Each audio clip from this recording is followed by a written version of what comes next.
अभिज्ञान शाकुंतलम के पहले अंक के आज हम 21वें और 22वें श्लोक पर बात करेंगे। तो पहले 20वें श्लोक तक पाठ होगा, आप लोग इसे श्रवण करें। और पहले अर्थ हम बता चुके हैं, तो जब हम श्लोक को बोला करें तो आप लोग अर्थ को अपने दिमाग में अनुभव किया करिए कि जो श्लोक चल रहा है इसका अर्थ क्या है। ठीक। या सृष्टि सृष्टुराद्या वहति विधिहुतम या हविर्या च होत्री ये द्वे कालम विधत्तः श्रुति विषय गुणा या स्थिता व्याप्य विश्वम या माहुः सर्वबीज प्रकृतिरिति यया प्राणिनः प्राणवन्तः प्रत्यक्षाभिः प्रपन्नस्तनुभिर्वतु वस्ताभिः अष्टाभिरीशः आपरितोषद्विदुषां न साधु मन्ये प्रयोगविज्ञानं बलवदपि शिक्षितानाम् आत्मन्यप्रत्ययं चेतः सुभगसलिलावगाः पाटलसंसर्गसुरभिवनवाताः प्रक्षाय सुलभनिद्राः दिवसाः परिणामरमणीयाः ईषदीशचुम्बितानि भ्रमरय सुकुमारकेशरशिखानि यवतांशयन्ति दयमानः प्रमदाः शिरीषकुसुमानि। आगे के श्लोक पे चलते हैं। कृष्णसारे ददक्षुस्त्वयि चाधिज्य कार्मुके मृगानुसारिणं साक्षात् पश्यामि वो विराकिनम। हमें लगता है कुछ छूट गया। हाँ, ये वाला चौथा श्लोक हुआ, पांचवा छूट रहा है क्या?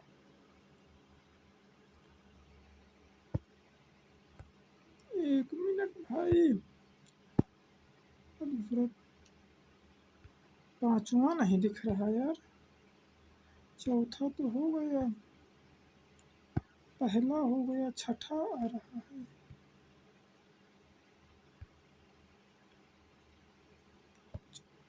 पहला, दूसरा, तीसरा, चौथा, छठा, सातवां, पांचवा नहीं दिख रहा।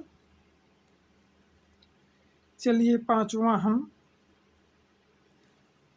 यहाँ से ले रहे हैं, देख ले रहे हैं। पांचवा श्लोक नहीं दिख रहा, छूट गया है।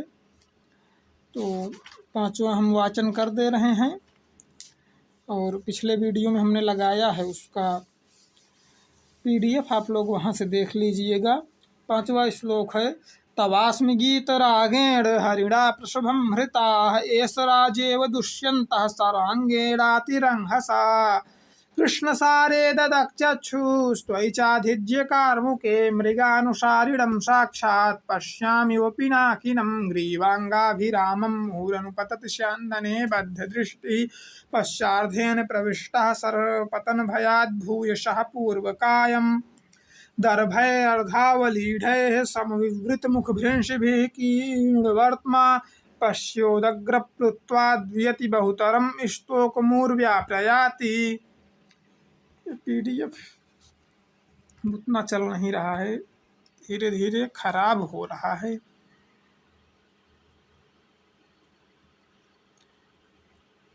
चलिए अगले पे चलते हैं।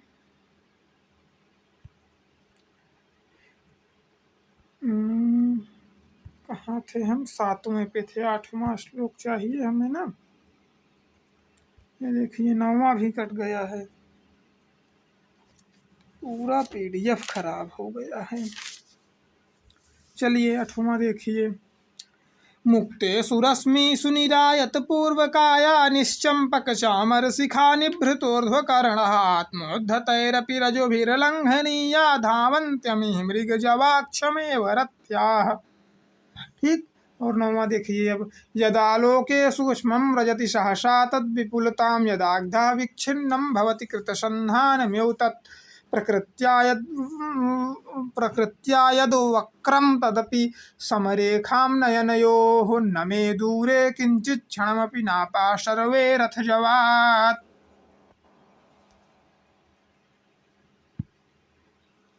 ना खलु बाणः सन्निपात्योऽयमस्मिन् मृगशरीरे तुलारासाविवाग्निः क्वाबत हरिणकानां जीवितं चातिलोलं क्वाचानिशितनिपाता वज्रसारः सरास्ते तत्साधुकृतसन्धानं प्रतिसंहारसायकम् आर्तत्राणाय वासस्तु क्षम्यताम्। तत्साधुकृतसन्धानं प्रतिसंहारशायकम् आर्तत्राणाय वः शस्त्रम् नाप्रहर्तुमनागसी जन्म यस्य पुरोर्वंशे युक्तरूपम् इदं तव पुत्रमेवं गुणोपेतं चक्रवर्तिनामाप्नुहि। 12वां 13वां चाहिए। रम्यास्तपोधनानां प्रतिहतविघ्नाः क्रियाः समलोक्य ज्ञास्यसि कियद्भुजो मे रक्षति मौर्वीक्रीडाङ्के इति। निवारः शुकगर्भकोटरमुखभ्रष्टास्तरुणा मधाः प्रस्निग्धाः क्वचिदिङ्गुदीफलाभिदः शोच्यन्त एवोपलाः विश्वासोपगमाद्भि अभिन्नगतयः शब्दं सहन्ते मृगास्तोयाधारपथाश्च वलकलशिखा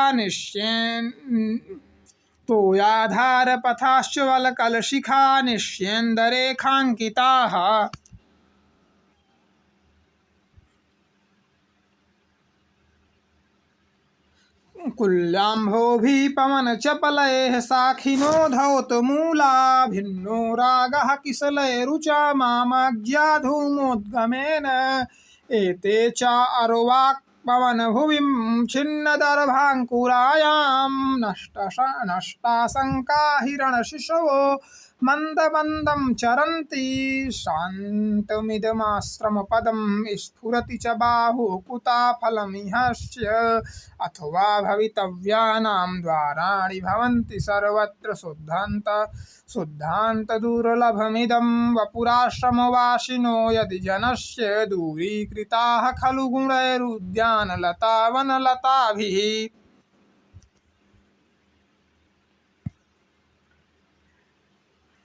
देख लें एक बार, छूट तो कुछ नहीं रहा है। 17 के बाद 18वां श्लोक। ठीक है। इदं किल अव्याजमनोहरं वपुः तपः क्षमं साधयितुं य इच्छति ध्रुवं सनीलोत्पलपत्रधारया शमीलतां छेशिरव्यवस्यति। इदम् उपहितसूक्ष्मग्रन्थिना स्कन्धदेशे स्तनयुगपरिणःक्षादिना वल्कलेन वपुरभिनवमस्याः वपुः अभिनवम् अस्याः पुष्यति स्वाम्नशोभा कुसुमम् इव पिनग्धं पाण्डुपत्रोदरेण। हाँ, यहाँ भी समस्या हो गई है, देख लीजिए। पाण्डुपत्रोदरेण 19 है। हाँ ठीक तो है, 20 नंबर चाहिए।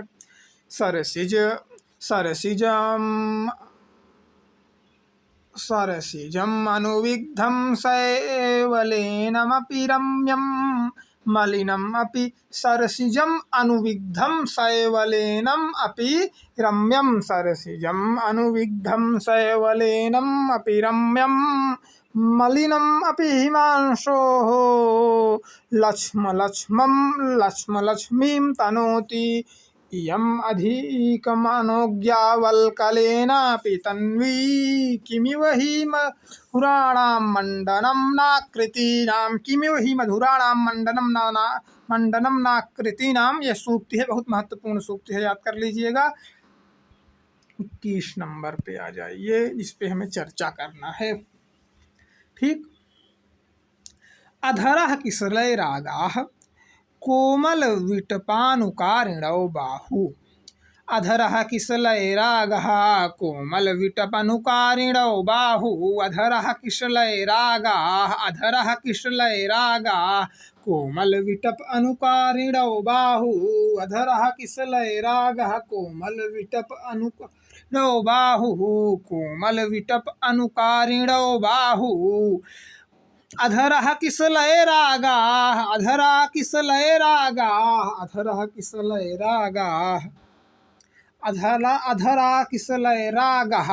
कोमल विटपनुकारिणौ बाहु। कुसुमम् इव लोभनीयं यवनामङ्गेषु सन्नग्धं। कुसुमम्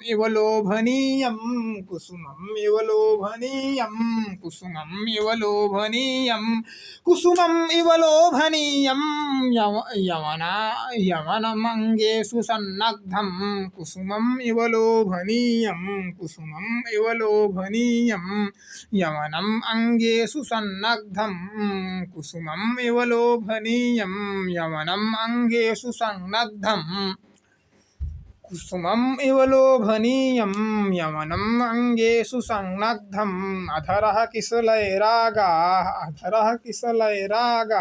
कोमलविटपनुकारिणौ बाहुः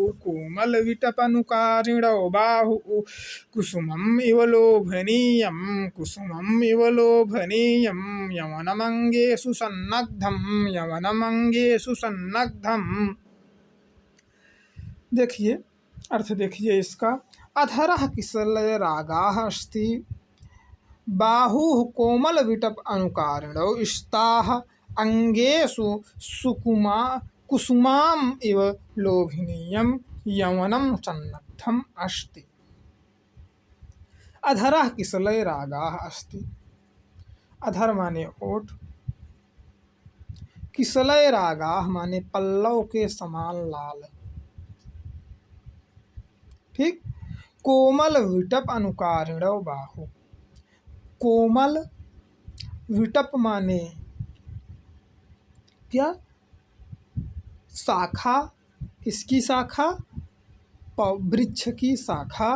और कैसी शाखा होनी चाहिए, कोमल शाखा होनी चाहिए, कठोर नहीं होनी चाहिए। वृक्ष की कोमल शाखा, इव कोमल शाखा के समान बाहु। अधर जो हैं अर्थात ओंठ जो हैं किसलैरागाः किसलय की भांति लाल हैं अर्थात पल्लव के समान लाल हैं। और क्या है, कोमल विटप अनुकारिणौ बाहु, कोमल विटप माने वृक्ष की शाखा के समान, कोमल शाखाओं के समान ये बाहु हैं इनके, भुजाएं हैं इनकी। और कुसुमम इव फूल के समान, लोभनीयम लुभाने वाला, मोहित करने वाला, मन को मोहने वाला, मनोहर, सुंदर, चित्त को चुराने वाला, चित्त को आकर्षित करने वाला, चित्ताकर्षक। लोभनीयम का इतना अर्थ हमने बताया आपको। यौनम अंगेषु सन्नग्धम, यवनम माने युवा अवस्था, जवानी, अंगेषु माने अंग, शरीर के अंग, सन्नग्धम व्याप्त है। कहने का आशय ये है कि इसका अर्थात शकुंतला का अधरोष्ट लाल पल्लव के समान है, भुजाएं कोमल शाखाओं के समान है और अंगों में पुष्प के समान मनोहर यौवन व्याप्त है। राजा कह रहे हैं कि इसका जो अधर है यह पल्लव के समान है, कोमल है। मन में विचार कर रहे हैं देखने के बाद, ठीक। और अभी सामने नहीं आए हैं ना, राजा अभी शकुंतला और सखियों के सम्मुख नहीं आए हैं, अभी ये पेड़ के पीछे छिपे हुए ही हैं। तो वही कह रहे हैं कि अधरोष्ठ पल्लव के समान है, भुजाएं कोमल शाखाओं के सदृश हैं, अंग पुष्प के समान अंगों में पुष्प के समान मनोहर यौवन व्याप्त है। एक बार पुनः श्लोक का वाचन हो जाए। अधरः किसलैरागाः कोमल विटपानुकारिणौ बाहु कुसुमम् इव लोभनीयं यौवनमंगेषु सन्नग्धम्। आगे बढ़ते हैं। ये वाला श्लोक देखिए। हाँ, इसके पिछले वाले में कौन सा छंद है यह भी आप लोगों को जान लेना आवश्यक है। हमने सभी अभी तक जितने श्लोक पढ़ाए हैं, जहाँ तक हमें स्मरण है, हमने सभी में प्रयास किया है कि उसका छंद भी बता दें। यदि आप परीक्षा में कहीं व्याख्या लिखे तो वहाँ पर यदि छंद का जिक्र कर देंगे, गुण और रीति का जिक्र कर देंगे, अलंकार का जिक्र कर देंगे तो और शोभा बढ़ जाएगी। अलंकार यहाँ पर अधरः तिसरे रागाः में उपमा अलंकार है, कोमल विटप अनुकारिणों में भी उपमा अलंकार है, गुण और रीति प्रसाद गुण और वैदर्भी रीति आर्या छंद है। ये तीनों बातें याद रहेंगी और लिख देंगे तो 4 चाँद लगा देंगी आपकी कॉपी में। आगे बढ़ते हैं। असंशयं छत्र परिग्रह क्षमा, असंशयं छत्र परिग्रह क्षमा, यदा यदार्यमस्याम् अभिलाषी मे मनः, यदार्यमस्याम् अभिलाषी मे मनः, शतं हि संदेह पदेषु वस्तुषु, शतं हि संदेह पदेषु वस्तुषु, प्रणाममन्तःकरण प्रवृत्तयः, प्रणाममन्तःकरण प्रवृत्तयः। थोड़ा सा जूम करके एक बार और वाचन करेंगे क्योंकि समय बहुत कम है। असंशयं छत्र परिग्रह क्षमा, यदार्यमस्याभिलाषी मे मनः, यदार्यमस्य अभिलाषी मे मनः, शतं हि संदेह पदेषु वस्तुषु, प्रणाममन्तःकरण प्रवृत्तयः, प्रणाममन्तःकरण प्रवृत्तयः। बता रहे असंशयं छत्र परिग्रह क्षमा। अब भी राजा भी विचार ही कर रहे हैं। क्या विचार कर रहे हैं कि जो ये शकुंतला है क्या ये मेरे ग्रहण करने योग्य है? क्या ये मैं जो सोच रहा हूँ कि इसे अपनी पत्नी बना लूँ, इसे अपनी पटरानी बना लूँ, क्या ये संभव हो पाएगा? ऐसा विचार करके अपने मन में विचार ला रहे हैं कि निसंदेह ही यह शकुंतला असंशयम, अर्थात इसमें संशय नहीं है क्योंकि जो इतनी सुंदर है तो यह निसंदेह क्षत्रिय के द्वारा पत्नी के रूप में ग्रहण करने योग्य है। ठीक, राजा क्योंकि राजा क्षत्रिय हैं तो अपने स्वार्थ में विचार कर रहे हैं कि निश्चय ही यह क्षत्रियों के द्वारा ग्रहण करने योग्य है पत्नी के रूप में। ठीक, असंशयं छत्र परिग्रह क्षमा, यदार्यमस्याभिलाषी मे मनः, और इसीलिए मेरा मन इसके लिए अभिलाषा से युक्त है, क्योंकि मेरा मन, यह मेरा जो मन है, यद माने क्योंकि, मे मनः माने मेरा मन, अभिलाषा से इसके लिए अभिलाषा से युक्त है, अर्थात इसकी मेरे मन में अभिलाषा है। सताम ही संदेह पदेषु वस्तुषु, और संदेहास्पद वस्तुओं के विषय में सज्जनों के अंतःकरण की प्रवृत्तियां ही प्रमाण होती हैं। अपने आप को कह रहे हैं कि चूँकि मैं सज्जन हूँ, मैं अच्छा व्यक्ति हूँ, तो मेरे मन में जो वृत्तियाँ उठी हैं, मेरे मन में, उन जमानों में ब्राह्मणों की कन्या से क्षत्रिय विवाह नहीं करते थे, से अच्छा नहीं माना जाता था। तो वही कह रहे हैं कि ये मैं तो ब्राह्मण भक्त राजा हूँ, तो इसलिए मेरे मन में जो विचार उठा है ये निश्चित ही यह मेरे अनुकूल होगा तभी उठा है, क्योंकि सज्जनों के मन में जो वृत्तियाँ उठती हैं वे वृत्तियाँ ही प्रमाण होती हैं। अर्थात मेरे मन में ये विचार उठा कि मैं इससे शादी करूं, तो ये वृत्ति ही प्रमाण है कि ये ब्राह्मणी नहीं है, ये क्षत्राणी ही है, यह ब्राह्मणेतर कन्या ही है। ऐसा राजा कह रहे हैं, मैं नहीं कह रहा हूँ, ऐसा राजा कह रहे हैं। ठीक, उम्मीद करता हूँ यह श्लोक भी आपको समझ में आया होगा। नहीं समझ में आया होगा तो इसका नीचे अर्थ है, आप लोग देख लीजिएगा।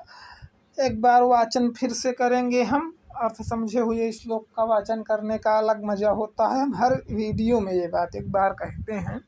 असंशयं क्षत्रपरिग्रह क्षमाय दार्यमस्याभिलाषि मे मनः शतं हि संदेह हृदेषु वस्तुषु प्रणाममन्तः करणप्रवृत्तयः। आज के वीडियो में इतना ही, मिलेंगे अगले वीडियो में। जय माता दी, जय अष्टमूर्ति।